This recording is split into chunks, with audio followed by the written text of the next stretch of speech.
Bonjour. Alors moi je réponds à une commande, il faut le savoir, donc ce n'est pas mon sujet à proprement parler de recherche, mais ça m'a beaucoup intéressée parce que moi j'ai beaucoup travaillé avec des Anglais en particulier, et ce qui m'a toujours frappé c'est de voir à quel point nos références ne sont pas communes, c'est-à-dire qu'on ne partage pas du tout les enquêtes alors qu'elles sont souvent sur les mêmes sujets. Donc moi je ne vais pas tellement parler des enquêtes françaises, parce que je pense que Pablo Jensen est peut-être mieux placé que moi pour en parler, mais je vais essayer de vous faire un petit panorama des enquêtes que j'ai repérées et qui sont extrêmement nombreuses sur le rapport, qui s'intéressent aux scientifiques et à leur rapport avec la communication scientifique. Donc c'est mon premier constat, c'est que les études sont pléthoriques, il y en a vraiment beaucoup, et donc je ne vais pas toutes vous les présenter, d'abord parce que ça serait extrêmement fastidieux, parce qu'elles sont extrêmement répétitives, et puis aussi parce que ce qui est intéressant, c'est de voir la manière dont elles évoluent au cours du temps. Alors, je ne savais pas au début si je faisais un petit rappel du contexte dans lequel ces études sont parues, mais je vais en faire un petit. Si je vous ennuie, vous me faites des grands signes. Alors, mon idée de départ, c'était de me dire à quoi servent ces études et pourquoi est-ce qu'elles existent. Alors, la première chose, c'est elles existent parce qu'il y a énormément de discours sur les pratiques des scientifiques. Alors, je vous donne un petit exemple, je n'ai pas résisté. Je suis tombée à la radio sur une émission qui s'appelle Le téléphone sonne. Je ne sais pas si vous la connaissez. Et voilà, il y avait un chercheur qui était interviewé. Le principe de l'émission, c'est des gens téléphonent pour poser des questions et des chercheurs sont là pour y répondre. J'aimerais savoir quels sont les grands projets de travail des chercheurs en écologie et en environnement et pourquoi un jour n'y aurait-il pas un prix Nobel d'écologie. Question d'un lycéen, mais qui est tout à fait recevable. Une réaction, François Guérol, on le disait, vous enseignez tout près d'ici à l'université. J'apprécie tout à fait la question de Mathéo, c'est ça? Oui, Mathéo, à Nancy. Mathéo, c'est une question très judicieuse. Ça serait bien trop long et trop fastidieux d'évoquer la diversité des sujets qui sont développés en termes de recherche en France, ailleurs dans le monde, dans le domaine de l'écologie. Par contre, cette question rejoint quelque chose que j'ai dit tout à l'heure. Il y a un déficit de formation, c'est clair, et d'informations données dans les cursus. Donc là, on en a un témoignage vivant. Maintenant, je crois que les chantiers qui sont face à nous actuellement, il faut les prendre à bras-le-corps. Et moi, en tant que chercheur, je pense qu'il est de mon devoir, à un moment donné, de rendre des comptes vers la société des travaux que nous menons. Un des gros problèmes, je pense, des chercheurs dans le monde, et souvent quels que soient les domaines, c'est qu'on est un peu perçu comme étant dans notre tour d'ivoire. C'est juste, quelque part, mais il faut bien comprendre que dans nos métiers, les actions de vulgarisation, c'est-à-dire tout ce qui peut consister à faire passer nos connaissances à l'endroit du grand public, oui, de la société, sont des actions qui sont extrêmement mal perçues pour nos carrières, vraiment mal perçues. On nous demande de produire de la science via des articles scientifiques rédigés en anglais qui seront lus par un public averti de scientifiques. Dès lors que l'on participe à une émission comme ça, par exemple, qu'on écrit des articles dans des journaux de vulgarisation, etc., c'est mal vu et ça pourrait même être sanctionnable pour certaines disciplines. Donc il faut essayer aussi de changer peut-être un peu ces règles du jeu. Après tout, on fait de la recherche pour améliorer la vie des uns et des autres, pour améliorer la situation, et on fait de la recherche en écologie pour améliorer notre environnement. Donc c'est clair que ces actions de vulgarisation devraient être soutenues, amplifiées et surtout reconnues par nos tutelles.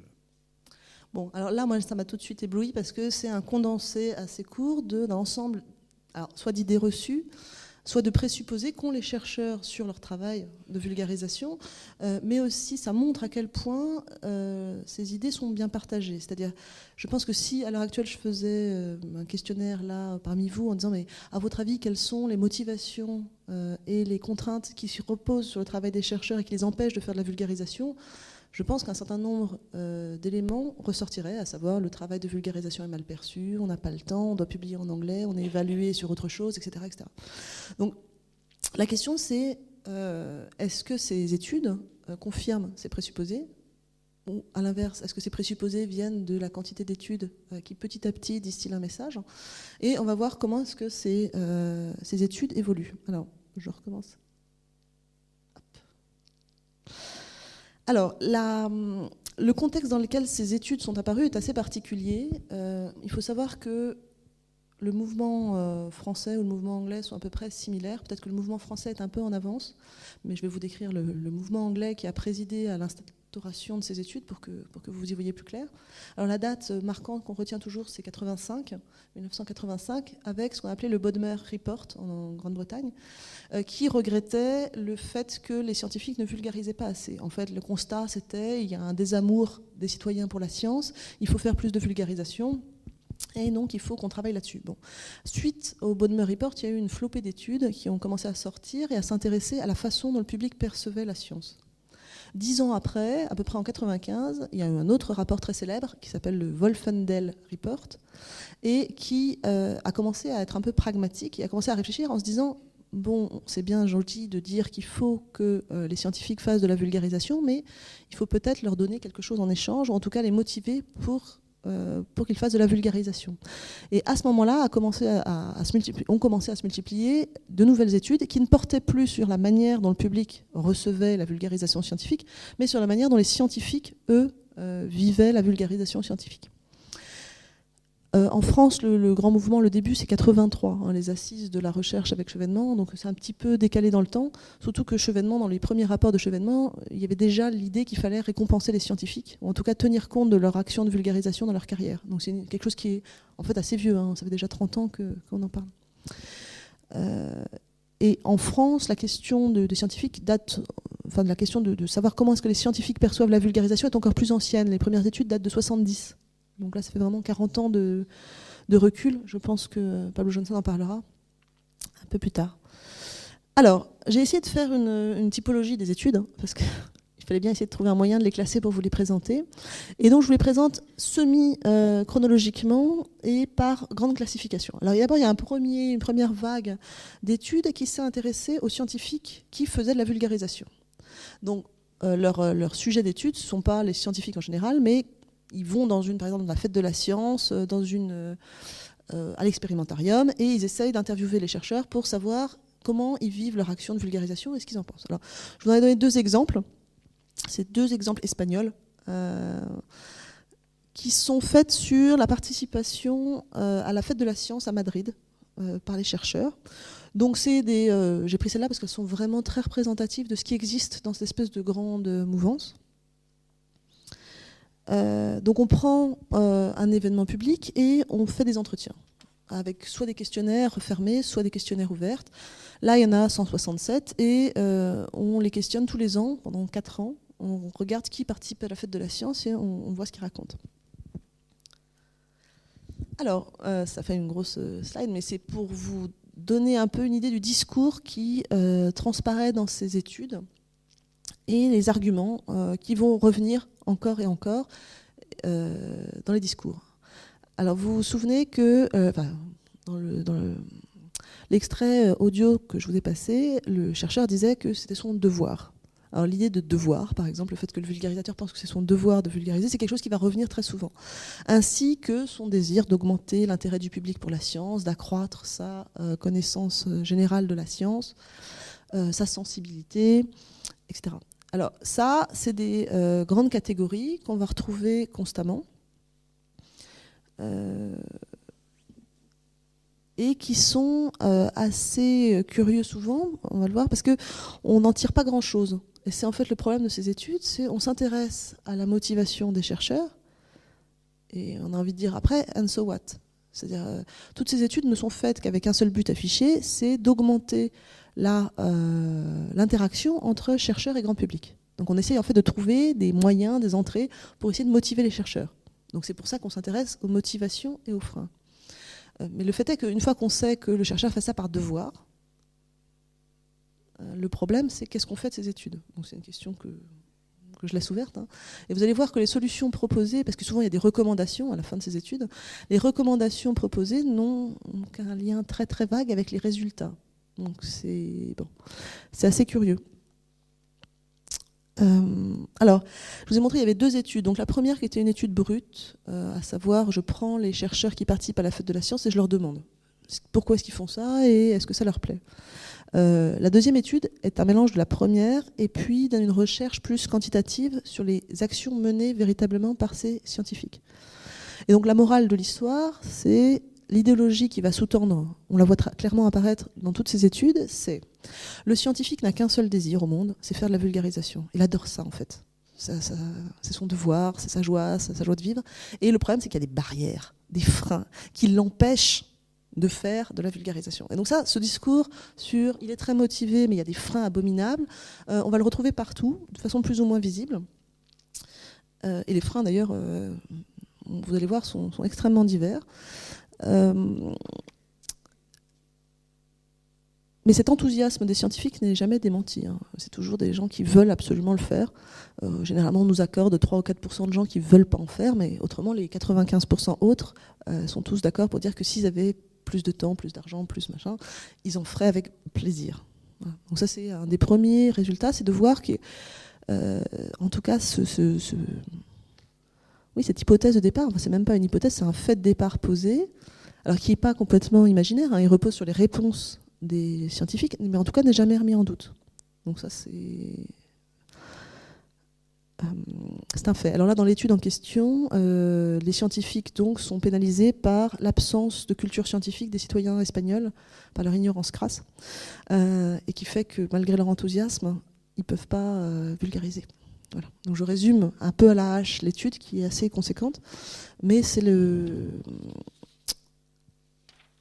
résultat. Alors la première étude, c'était 167 chercheurs, la deuxième, c'est des questionnaires beaucoup plus importants. Généralement, les chiffres qu'on a sont à peu près similaires selon tous les pays européens au niveau de la participation des publics. Alors, là, ce qui est très étonnant, c'est qu'on demande à des gens qui sont donc dans des fêtes de la science combien d'actions de vulgarisation ils ont déjà menées auparavant. Donc on obtient, dans l'année précédente ou dans les 4 ans précédents, là on obtient un taux de 85% de gens qui font de la vulgarisation. Donc c'est énorme. Enfin, je ne sais pas ce que vous en pensez. Dans ces 4 ans, les chiffres français qu'on a, c'est généralement autour de 25%. Donc beaucoup plus faible. Donc c'est aussi très curieux dans ces études, c'est qu'on obtient quand même des choses un peu bizarres quand on les compare entre elles. Et en particulier, ce taux de participation des scientifiques, moi, m'étonne grandement.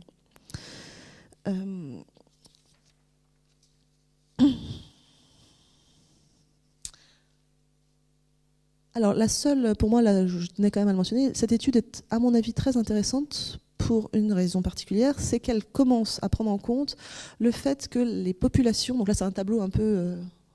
vous le voyez, je ne sais pas si un peu compact, mais qui en gros souligne le fait que la population qui fait les différentes actions de vulgarisation n'est pas la même. C'est-à-dire qu'il ne faut pas croire que les gens qui font les portes ouvertes de l'université sont les mêmes que ceux qui vulgarisent dans la presse écrite ou à la télé. Et donc ça, c'est par exemple, à mon avis, quelque chose qui mériterait d'être creusé dans des articles. Et c'est la seule fois où je l'ai vu, vraiment noir sur blanc, où on s'intéresse à quels sont les différents types de populations qui font différents types d'actions. Et évidemment qu'ils n'en tirent pas la même chose. Parce que là, on voit bien que les motivations et les freins de ces populations et de ces actions ne sont pas les mêmes.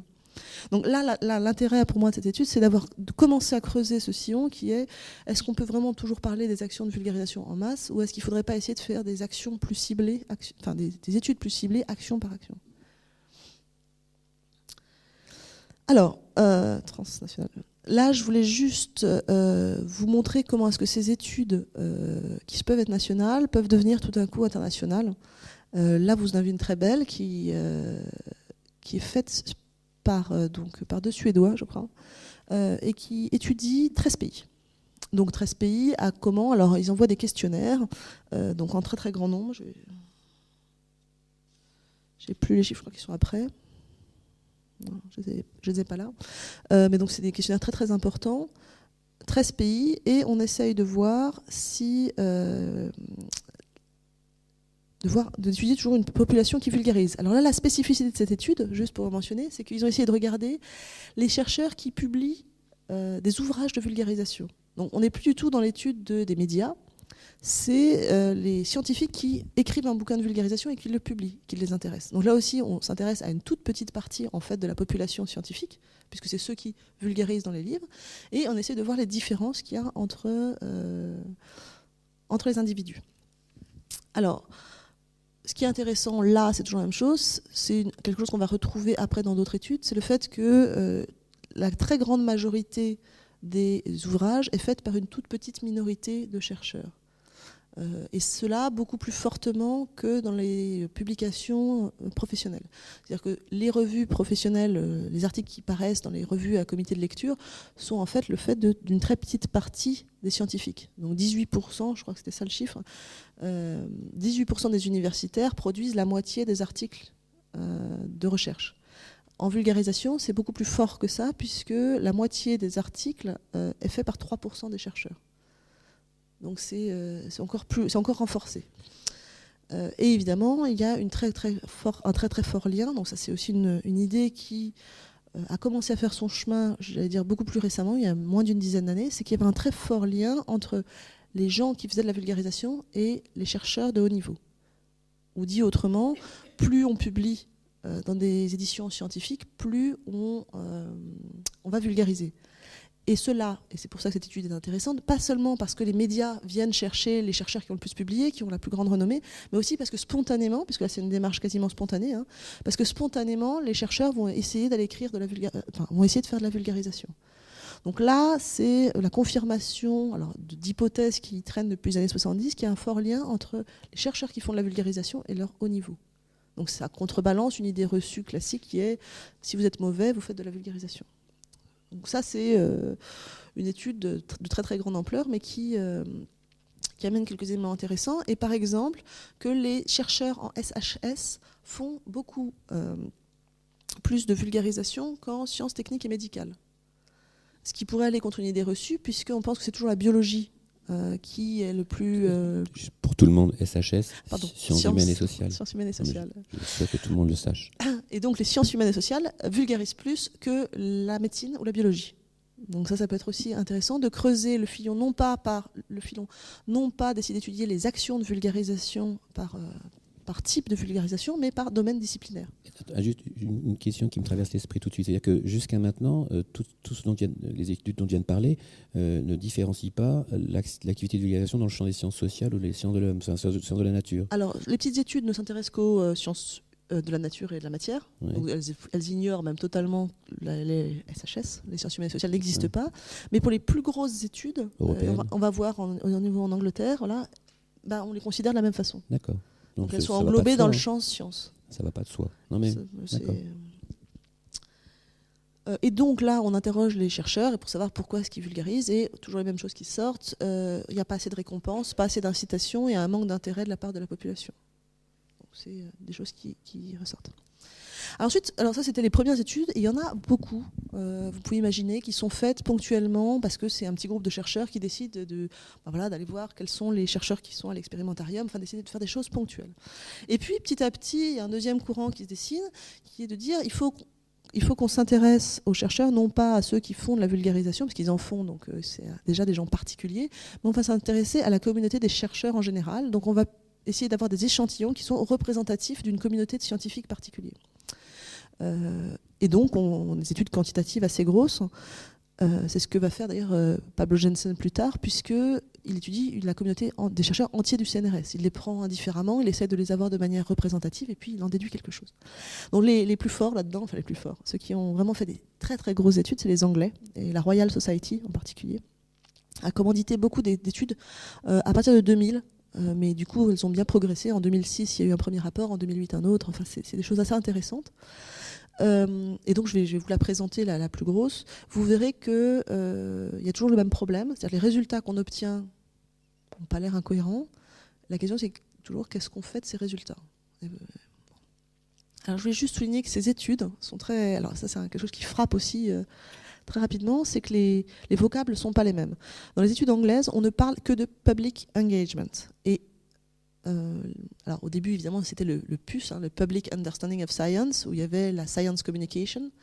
Mais maintenant, ça n'existe plus. La seule chose que j'ai vu apparaître encore et encore et encore, c'est le public engagement. Donc il y a même des petites fiches très bien faites par la Royal Society qui vous expliquent qu'est-ce que c'est que le public engagement, parce que les gens se posent la question, est-ce que la communication scientifique est du public engagement? Et donc ils donnent une explication très claire. Oui, en gros, dans le public engagement, il y a tout ce qu'on appelait auparavant CS, mais en espérant créer du dialogue. Donc ce qui est drôle, c'est aussi de voir que le vocable change, parce que ce qu'on essaye de chercher, c'est autre chose. On est passé dans un modèle où on veut que les gens dialoguent. Alors là aussi, les objectifs sont très clairement affichés et montrent très bien quels sont les présupposés de l'étude. Il faut étudier les potentielles barrières, enfin les barrières potentielles qui empêchent toujours ces scientifiques qui sont toujours désireux de vulgariser et qui les empêchent de faire leur travail. Donc c'est affiché noir sur blanc pour le lancement de l'étude. On vous annonce l'étude, la première étude de 2005, en vous disant voilà ce qu'on va faire, on va essayer de voir quelles sont les barrières. Donc là, il y a un petit chevauchement, mais enfin l'idée, c'est de vous montrer les objectifs qui sont très clairs. Et l'objectif qui en anglais, c'est de trouver quel est le système de récompense qu'on doit mettre en place pour le scientifique de manière à ce qu'il vulgarise plus. Donc là, non seulement on est passé il y a des barrières, mais on est passé à l'étape d'après, c'est quelles sont les récompenses qu'on doit donner aux scientifiques.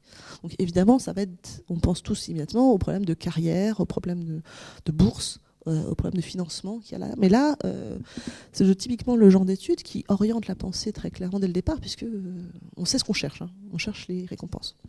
Alors après, il y a des sous-objectifs, évaluer l'importance de la communication scientifique. Donc on essaie de quantifier le phénomène, on essaie de voir les facteurs qui facilitent ou inhibent la communication scientifique. On cherche à voir à quel point les chercheurs désirent faire plus de communication scientifique. Vous remarquez que la question qu'on se pose, c'est à quel point ils désirent en faire plus. J'aime beaucoup cette idée. Et puis, il faut essayer de donner des outils, toujours aux universités et aux financeurs, pour augmenter cette vulgarisation. Alors, ça ressemble à ça, le document. C'est un truc très rose, très joli. Décidément, il y a des problèmes de mise en page ici, mais disons que c'est des documents PDF énormes où il y a un rapport donc, quantitatif, un énorme rapport qualitatif, puis des données statistiques. Cette étude a été faite à partir d'entretiens semi-directifs et de questionnaires qu'il fallait rendre sur une population de 1500 chercheurs appartenant à, que je ne vous dise pas de bêtises, alors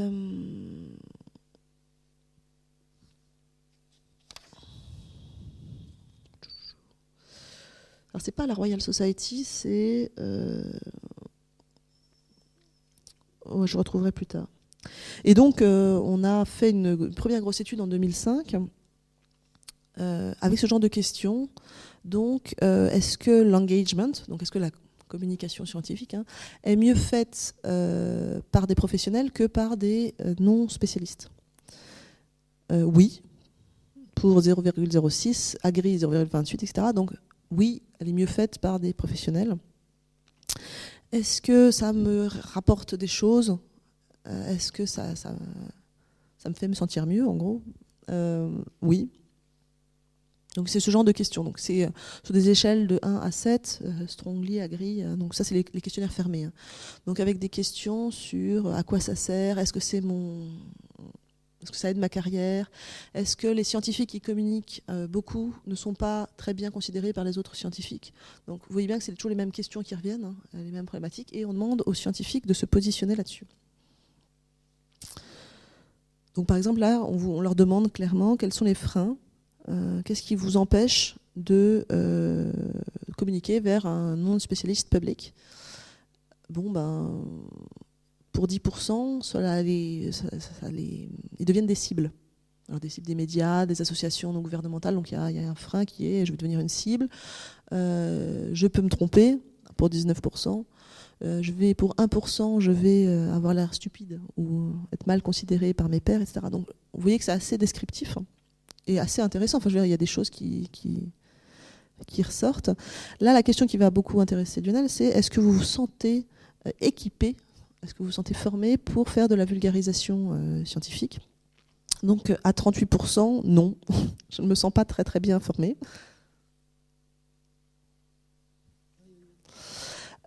Et donc, à la suite de ces études, il y a toujours une série de recommandations qui sont faites.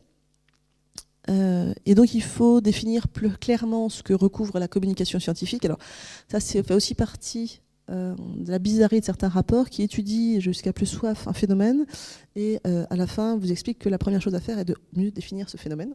Donc ça m'a fait beaucoup rire. Mais là, il y a une vraie question qui revient dans les réponses des chercheurs, c'est qu'ils ne savent pas exactement de quoi on parle. Enfin, ils ont du mal à situer l'action de vulgarisation en dehors de l'action de non-vulgarisation. Donc ils font une série de recommandations et en particulier celle-là, toujours pour Lionel, augmenter la formation continue proposée aux chercheurs, financée par la Royal Society. C'est la Royal Society qui propose de mettre en œuvre immédiatement ces mesures. Donc elle dit qu'il faut inclure des cours de public engagement. En plus des cours qu'ils ont déjà sur la communication vers le grand public, vers le média, il faut qu'ils arrivent à avoir un bon sens du dialogue. Donc il faudrait faire des cours ad hoc pour les chercheurs. Alors moi, ce qui me pose problème avec ces études, c'est toujours un peu... donc j'essaie d'avoir un regard critique, hein, vous pouvez ne pas être d'accord. C'est que les recommandations m'ont l'air séparées totalement des résultats de l'étude. C'est-à-dire qu'il n'y a pas de lien, ils n'ont pas créé de modèle théorique qui permette d'expliquer globalement le comportement des chercheurs. La seule chose qu'ils font, c'est afficher un certain nombre de faits, de connaissances supplémentaires et d'en induire des recommandations. Mais en fait, on se dit dès le départ que les recommandations auraient pu tomber avant même l'étude. Enfin, moi, je n'ai pas vu de choses qui soient vraiment particulièrement innovantes, ou en tout cas qui soient particulièrement nouvelles. Donc le rapport, là, c'est 2008, hein, le dernier, et il n'y a pas l'air d'avoir beaucoup de choses nouvelles sous le soleil. Alors, la chose que je trouve un peu remarquable, il y a beaucoup de choses intéressantes, hein, mais que je trouve qui méritent d'être signalées, c'est le problème de la communication vers le grand public, la participation, ce qui serait la traduction du public engagement, de voir à quel point, et c'est les auteurs du rapport qui vont le dire, les scientifiques font de la communication scientifique, mais ne font pas du public engagement. Ce qui les intéresse, c'est d'instruire principalement, c'est de donner un cours, beaucoup plus que d'écouter ou de dialoguer avec le public. Ça ne les intéresse pas des masses. Et donc, la conclusion triste de la Royal Society, c'est de dire, malheureusement, toutes les recommandations, toutes les formations qu'on a faites dans ce sens du dialogue n'ont visiblement pas eu un impact énorme sur les chercheurs. Donc, ce que je trouve... Donc là, eux aussi, ils donnent des chiffres qui vont après surprendre, puisque pour eux, 74% de leur échantillon a eu au moins une activité de communication scientifique dans la dernière année. Donc, ce qui est assez considérable aussi.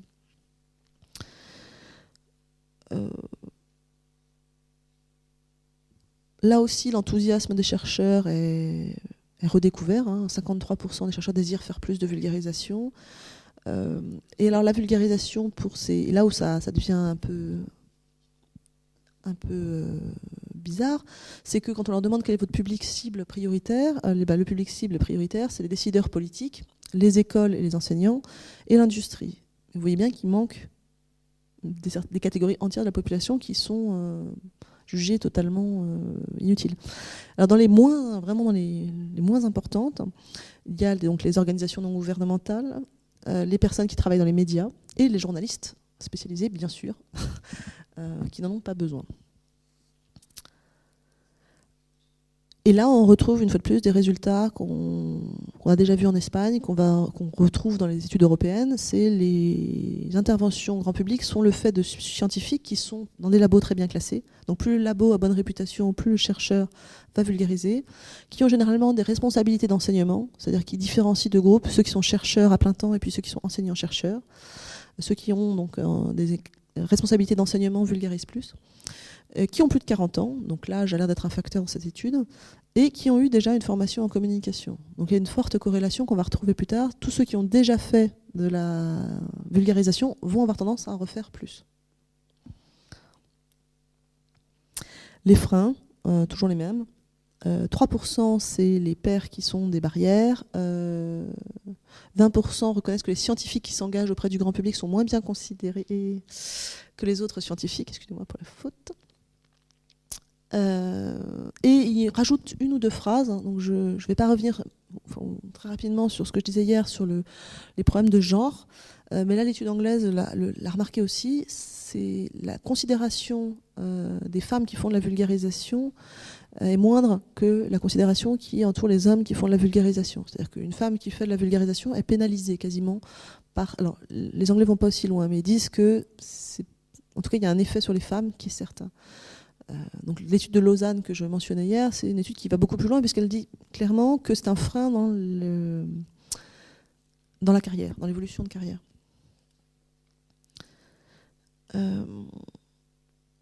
Alors les motivations, puisque c'est ça que cherche l'étude en question, je vais finir par ça, c'est apporter de l'argent, donc c'est récolter des sous.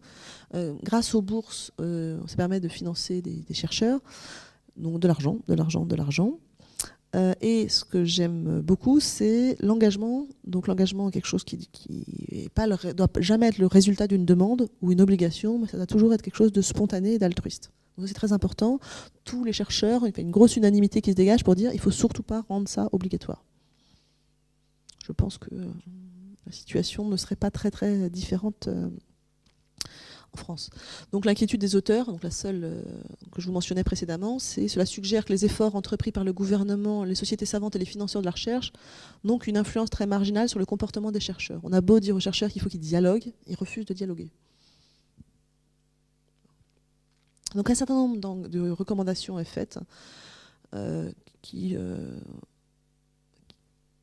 est intéressante, mais qui n'a pas le lien, à mon avis, qui n'a pas un lien très fort avec les résultats de l'étude. Je disais par exemple que d'inciter les jeunes à faire de la vulgarisation scientifique me semble, oui, bien.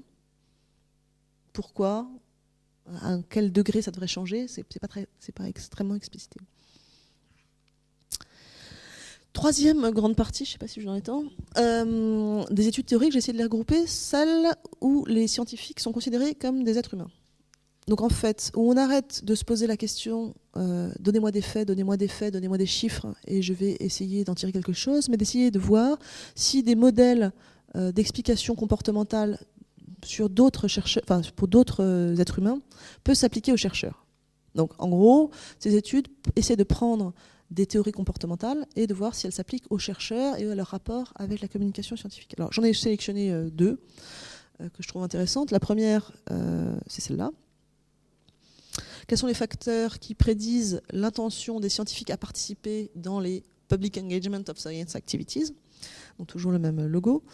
Et donc ça, c'est une étude qui est aussi assez grosse, puisqu'elle s'appuie sur l'étude de 2006 de la Royal Society que je viens de vous montrer, et elle essaie de rajouter quelque chose. C'est-à-dire, donc c'est un gros questionnaire qui a été rajouté au questionnaire de la Royal Society.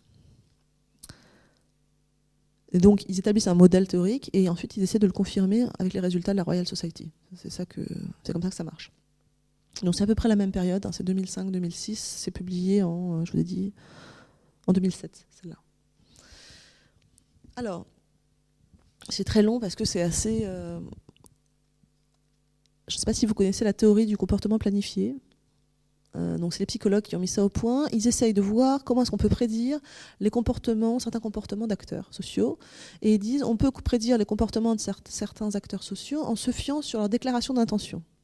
Donc les déclarations d'intention permettent, ce qui paraît assez plein de bon sens, permettent de prédire les comportements futurs des agents. Bon, mais comment fait-on pour avoir ces déclarations d'intention ? Et en tout cas, quels sont les facteurs qui influent sur ces déclarations d'intention ? Et ils trouvent un certain nombre de facteurs qui font que les déclarations d'intention vont être plus ou moins positives ou négatives. Par exemple, là je vous ai donné quelques exemples, donc il y a l'attitude, la commande comportementale perçue, les normes descriptives. Alors les normes descriptives, pour vous donner une idée, parce que ça c'est assez clair, c'est la manière dont les agents pensent que les autres agissent. Donc par exemple, je vais tricher à mon examen, c'est l'exemple assez connu, je vais tricher à mon examen si je pense que tous les autres le font. Voilà, ça c'est une norme descriptive, donc je vais avoir tendance à aller dans un certain sens. En tout cas, la norme descriptive va influer sur mon comportement. Donc là, c'est vraiment une étude de psychologie sociale. Mais ce qui est intéressant, c'est qu'ils essaient de prendre tous les critères habituellement recensés qui explicitent les comportements des agents, et ils essayent de voir comment on peut les transférer dans le monde de la communication scientifique et aux chercheurs. Donc par exemple, l'attitude, c'est est-ce que l'action envisagée est positive ? Donc dans l'étude précédente, ils posent la question aux chercheurs, est-ce que vous considérez que la vulgarisation scientifique est une chose positive ? Donc, si les gens disent oui, alors, et qu'en plus ils communiquent, on va s'apercevoir que l'attitude a un impact sur l'action. Je sais pas, suis-je clair ? Ça va ? Zut. Donc c'est une étude qui est faite sur un énorme nombre de facteurs, sur 12 facteurs. Donc il y a l'attitude, les normes subjectives, les normes descriptives, les normes morales, les intentions, les craintes. Les craintes, par exemple, c'est la peur que... La peur motive vos décisions d'action. C'est-à-dire que si vous avez peur de quelque chose, ça va vous freiner. Voilà, donc c'est un frein. Donc là, ils essaient de voir quelles sont les peurs qui sont recensées par les scientifiques. Et il se trouve que, vous avez vu, dans l'étude de la Royal Society, il y a un certain nombre de peurs. J'ai peur que mes collègues se moquent de moi. J'ai peur de devenir la cible des associations anti-vivisection. J'ai peur. Et ils essaient de voir donc, quelles sont les réponses peurs, et quand elles sont exprimées, est-ce que ça a un impact sur l'action des chercheurs. Et ils arrivent à des choses intéressantes. Donc ils rajoutent en plus, ils partent avec les valeurs explicatives classiques de social behavior, ils essaient d'en rajouter au maximum, ils prennent les nouvelles, ils essaient de grappiller pour voir s'il y en a qui sont plus explicatifs que d'autres. Donc la peur, le comportement passé, on sait que c'est une bonne manière de prédire le comportement des agents, c'est de savoir ce qu'ils ont fait précédemment. Et ça s'applique parfaitement à la vulgarisation. En gros, est-ce qu'il y a un lien entre plus j'ai fait de la vulgarisation dans le passé, plus je vais en faire dans le futur? Et évidemment, ils considèrent, grâce à l'étude de la Royal Society, qu'il y a un lien très fort entre l'étude passée, entre votre action passée et votre action future. Et leur découverte qui est intéressante, c'est de dire la norme subjective, la norme morale, la convenance perçue, la reconnaissance pour la carrière, les contraintes de temps et d'argent n'ont pas prévu de manière significative les intentions de participation. Ce qui veut dire, grosso modo, que, si j'y vais clairement, a priori, si on modifie par exemple les récompenses monétaires, ça ne va pas avoir d'influence sur le comportement. Que si on donne plus de temps aux chercheurs, ça ne changera rien. Que c'est pas parce que les chercheurs pensent qu'ils vont être mal considérés qu'ils ne vulgarisent pas. C'est faux. En fait, l'hypothèse derrière le travail qui est là, c'est de dire ce que racontent les scientifiques la plupart du temps est reconstruit a posteriori sur des souvenirs biaisés, souvent pour entrer en adéquation avec des théories qu'ils ont envie d'établir comme vraies. Par exemple, il me faut plus d'argent, ou il me faut plus de temps, ou il me faut... Bref. Et donc, que ce qu'ils disent, évidemment, il ne faut pas le croire. Donc l'intérêt, c'est d'essayer de voir le lien entre ce qu'ils disent, leur action véridique, et d'essayer de faire un lien entre ces études. Donc, en bref, de considérer le scientifique, et on en revient toujours là, comme un être humain normal, qui donc peut mentir, mais surtout qui peut avoir des désirs particuliers, bon. Alors ça, c'est la première étude de ce type. Il y en a un certain nombre. Hein. Elles commencent à se multiplier. Elles sont assez récentes. Celle que j'aime beaucoup aussi, c'est celle-là, qui est israélienne. The Influence of Presumed Media Influence on News. Alors là aussi, c'est une théorie un peu différente. Eux, ils s'appuient sur les travaux des spécialistes en communication de masse. Et leur hypothèse de départ, c'est de dire les comportements des scientifiques est influencé par la manière dont ils pensent que les médias vont influencer leur carrière. Je recommence. Si vous êtes un chercheur et que vous pensez que les médias ont un énorme pouvoir sur vos subventions, eh bien vous allez avoir tendance à vouloir aller parler aux médias. Donc ça paraît assez évident comme point de départ. Et ça repose sur une théorie intéressante. Vous avez entendu parler de la théorie du third homme qui dit on croit toujours que les autres vont être plus influencés par les médias que nous-mêmes. Je recommence. J'ai tendance à dire oui, non mais tout le monde se fait avoir par... tout le monde adore... j'ai pas d'exemple là comme ça. Tout le monde est lobotomisé par Love Story, puisque je parlais de Love Story hier. Alors que moi, bien sûr, j'ai une capacité de résistance. Les autres, eux, se font avoir. C'est toujours la croyance que les autres sont plus sensibles au discours des masses médias que nous-mêmes. Et cette hypothèse très forte au départ influe sur les comportements. C'est-à-dire, du coup, on peut se dire que mon propre comportement va être affecté par la manière dont je crois que les autres vont réagir à une action médiatique. Je sais pas, bon. Et alors, là, ce qui est intéressant, c'est qu'il prend comme base de comparaison, des politiciens israéliens. Et il dit, en fait, on a fait cette étude sur les politiciens israéliens et on s'est aperçu qu'il y avait une corrélation très forte. Plus un homme politique pense que les médias ont une influence sur sa carrière, plus il va avoir tendance à vouloir aller parler aux médias et à faire des actions de communication avec les médias. Pourquoi ? Alors, l'hypothèse très forte de l'étude que j'aime aussi beaucoup, c'est que les médias sont de toute façon des incapables qui ne sont pas tout à fait capables de faire la différence entre les gens qui viennent leur parler. Et donc, si on vient les voir et qu'on les motive assez, ils vont finir par accepter vos données et écrire ce que vous voulez. J'exagère, mais si vous voulez vous brouiller bien en tant que politicien, vous arriverez à faire parler de vous dans les médias. Donc, ce qu'ils examinent, c'est 1, la croyance des politiciens, 2, est-ce que les politiciens, du coup, vont essayer d'aller voir les médias, et 3, est-ce que les médias réagissent à à ces efforts des politiciens pour essayer de les motiver. Et ils disent, mais on peut faire exactement la même chose avec les chercheurs, puisque ce qui serait intéressant, c'est de voir si les chercheurs pensent que les médias ont une influence. Ensuite, on essaiera de voir s'ils font des efforts vis-à-vis des médias. Et puis, comme a priori, les médias scientifiques sont encore plus dépendants de leurs sources que les politiciens, normalement, toute action d'un scientifique en vue de se faire publier dans un média grand public devrait marcher, quoi. Et donc, ils essaient de voir si... ils essayent de voir si il y a vraiment une corrélation. Et il se trouve qu'il y en a une très bonne. C'est-à-dire que plus les scientifiques pensent que les médias ont une influence, plus ils se décarcassent pour aller voir les médias, pour essayer de faire des communiqués de presse, pour essayer de se faire publier. Et alors le seul bémol qu'amène l'étude, c'est qu'ils sont moins performants que les hommes politiques israéliens. Alors 2 explications. Soit ils font moins d'efforts, soit ils ont une news value, c'est-à-dire une valeur journalistique moindre, et donc ils sont obligés de faire beaucoup, beaucoup plus d'efforts pour se faire publier. Mais il y a quand même une corrélation très forte. Et donc, c'est entre leur croyance et leur action. Alors là, ce que je trouve intéressant dans cette étude, c'est évidemment que, une fois de plus, ils sont considérés comme des êtres humains à part entière et on essaie de remettre leur comportement dans une théorie plus générale, ce qui me paraît être la seule solution valable pour essayer de créer après des recommandations. Je conclus. Juste la dernière que je voulais mentionner, c'est celle-là parce que c'est assez rare que les sciences humaines et sociales arrivent à publier dans Science. Donc, il faut quand même le signaler. C'est une très très grosse étude qui a été faite sur 5 pays et qui a essayé de voir sur une population très particulière, les chercheurs, alors pas en nanotechnologie, mais sur un sujet scientifique controversé. Je ne crois pas que c'était les nanos, je ne l'ai plus en tête là. Non, c'est... Bon, ça me reviendra. De voir si les interactions avec les médias sont conflictuelles, enfin d'essayer de voir comment est-ce que les interactions sont perçues. Réponse intéressante, les réactions... La coopération entre médias et scientifiques est en fait beaucoup plus consensuelle et calme qu'on aimerait l'imaginer. Et les scientifiques les plus impliqués sont, une fois de plus, les scientifiques les plus productifs qui ont généralement sont leaders dans leur domaine et ont une image positive de la science. Ce qui confirme évidemment par la bande l'étude précédente. Ce qui me semble intéressant aussi, c'est que la conclusion de ce rapport, c'est de dire qu'il y a une uniformité des comportements chez les scientifiques dans les 5 pays. Alors les 5 pays étant Japon, États-Unis, Grande-Bretagne, France et Allemagne. Allemagne, bien sûr, un spectateur. Donc c'est quand même des pays assez différents et les comportements et les études montrent un comportement quasi similaire. Donc c'est l'idée que, et je vais en arriver à ma conclusion, c'est super puisque comme les comportements sont similaires, on peut étudier que la France.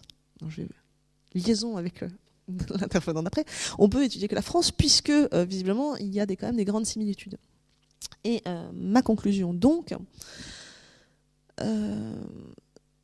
c'est bon, d'une part que ces études, contrairement à ce qu'on pourrait penser, sont quand même assez nombreuses maintenant, ça fait 10 ans, mais elles se multiplient quand même sérieusement, et elles reposent quand même toutes un peu sur les mêmes présupposés que j'ai développés, puis elles arrivent un peu aux mêmes conclusions, donc là-dessus il n'y a pas de grand changement. Il y a quelques nouveautés qui sont intéressantes, j'en ai mentionné quelques-unes, se focaliser sur le genre, sur les types d'actions, se focaliser sur d'autres acteurs pour essayer de comparer les réactions de certains types d'acteurs avec les chercheurs. Donc il y a des choses qui sont intéressantes. Reste, à mon avis, toujours, à part ces dernières études dont je vous ai parlé, l'absence de modèle explicatif général. Et moi, je reste très attachée à l'étude qui a été faite en 1970 par Luc Boltanski et Pascal Maldidier en France, qui s'appelle Carrière scientifique et...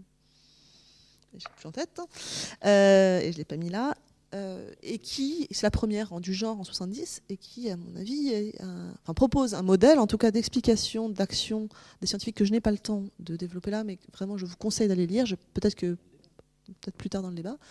Et donc la question c'est, à quoi servent ces études ? Point d'interrogation. Voilà. Merci. Est-ce que vous souhaitez, avant qu'on fasse un petit changement de plateau, et recevoir Pablo Jensen, qui a dû arriver, et peut-être juste une ou deux questions brèves qui appellent des réponses brèves, comme hier. Question rapide. Moi, j'en avais une. C'était juste sur quand tu as évoqué tout au début les études européenne, l'Espagne, etc. Tu disais qu'en Espagne, 85% de la communauté des chercheurs semble indiquer qu'ils participent à des actions de vulgarisation. Pablo Jensen nous en dira plus, mais je crois qu'en France, le pourcentage est quand même beaucoup. Enfin, si on s'appuie sur les chercheurs du CNRS, parce que je crois que c'était l'échantillon, mais Pablo Jensen nous le dira, donc c'est quand même beaucoup plus faible. Est-ce que dans ces enquêtes, on va dire transversales, européennes, est-ce qu'il y a une explication sur ces différences de pratiques entre pays ? Parce que 85 et 25, ça fait quand même une sacrée différence. Est-ce qu'il y a quelque part dans ces rapports, dans celui-là, 2005 ou ce qui est d'après, quelques explications là-dessus sur des différences, je dirais, culturelles ou de pratiques professionnelles dans ces pays? Moi, ce que j'ai vu, c'est surtout, au contraire, l'insistance sur la similitude des comportements intra-européens, mais le fait qu'on n'arrive pas à comptabiliser bien les actions des chercheurs parce qu'on ne comptabilise pas la même chose, ni le même type d'action. Ce que comptabilisent les Anglais comme action de communication n'est pas la même chose que ce que comptabilisent les Espagnols, par exemple. Et en fait, plusieurs fois, j'ai vu... Par exemple là, j'ai pas d'exemple précis en tête, enfin, parce qu'ils n'en mentionnent pas. Mais je crois que c'est dans la façon dont ils posent la question que... alors en plus, là, par exemple, dans les Espagnols, ils comptent sur les 4 dernières années. Alors que dans l'étude anglaise, ils comptent sur les 12 derniers mois. Donc c'est c'est une accumulation de petites différences à la marge qui fait qu'ils donnent des résultats différents, alors que quand c'est quelqu'un qui mène l'étude, comme par exemple dans l'article de Science, et qui fait l'étude tout seul sans reprendre les chiffres sur les pays européens, il trouve les mêmes résultats, quoi. Lionel, attends, peut-être qu'il faut te donner un micro pour qu'on puisse enregistrer la question. C'est peut-être le même genre d'explication.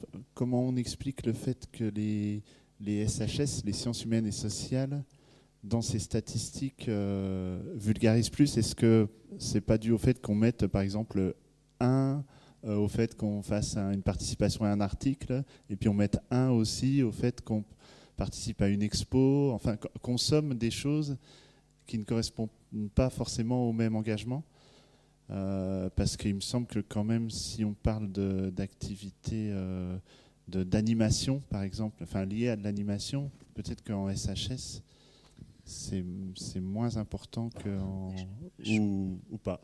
Non, mais je pense que c'est en effet le gros problème. Ils comptabilisent énormément. Enfin, une des explications qu'ils donnent pour expliquer le fait que les SHS vulgarisent plus, c'est de dire ils sont beaucoup plus souvent sollicités pour répondre à des questions sociales et politiques et économiques. Donc on voit très bien de quoi ils parlent. En fait, ils parlent de l'intervention d'un sociologue dans un article de presse sur un sujet X ou Y, mais pas du tout forcément, en effet, le même type d'action que celle dont on parle de l'expérimentariat ou autre chose. En effet, il n'y a pas assez de finesse, à mon avis, dans la description des actions pour que ça soit vraiment pertinent, en fait.